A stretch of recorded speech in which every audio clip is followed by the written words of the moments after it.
السلام علیکم ورحمۃ اللہ۔ دوستو کیا حال ہیں؟ خیریت سے ہیں سب؟ آج میں آپ کے سامنے ایک بات رکھوں گا، یا آج جو ہے میں ڈسکس کروں گا سلطنت خوارزم شاہ کے بارے میں۔ سلطنت خوارزم شاہ یہ لوگ اپنے لڑائیوں میں مصروف تھے، تب دوسری جانب بیت المقدس کو فتح کرنے کے لیے مصر میں سلطان صلاح الدین ایوبی صلیبیوں کے خلاف برسر پیکار تھے۔ 15 سالہ جد و جہد کے بعد جب صلاح الدین ایوبی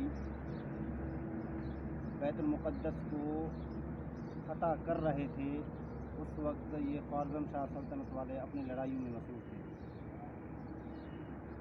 اور 20 سالہ جد و جہد کر کے صلاح الدین ایوبی جب وصال فرما گئے تو اس وقت سلطنت خوارزم شاہ والے اپنی لڑائیوں سے فارغ ہوئے۔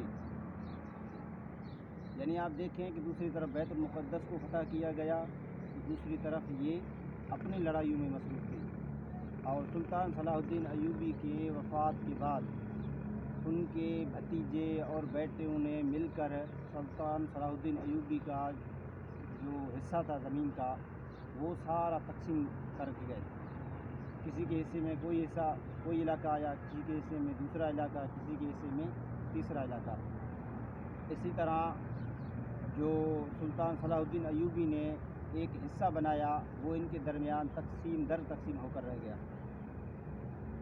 اور بعد میں جب سلطنت خوارزم شاہ وجود میں آ گئی اور ان کی وجود مستحکم ہو گئی، تو اس وقت علاء الدین خوارزم شاہ جو اس سلطنت کو لے کر باقاعدہ طور پر آگے بڑھے، سلطان تیکش کے یہ بیٹے تھے،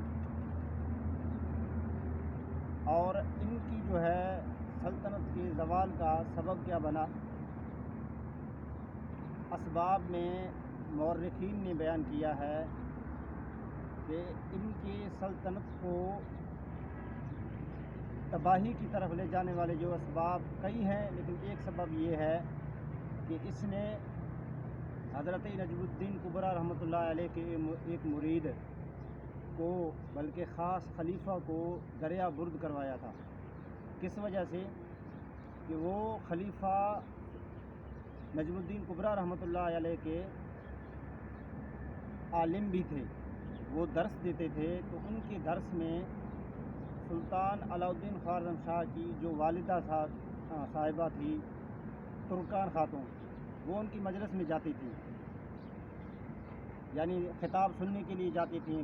ظاہر ہے کوئی پردے کا نظام بھی وہاں پر ہوگا عورتوں کے لیے، تو وہ وہاں جاتی تھی۔ تو کسی نے سلطان علاء الدین کو کہا کہ آپ کی والدہ بار بار ان کی مجلس کی طرف جا رہے ہیں، اور یہ خلیفہ جو ہے مجد الدین ان کا نام تھا، یہ آپ کی والدہ سے شادی کر لیں گے۔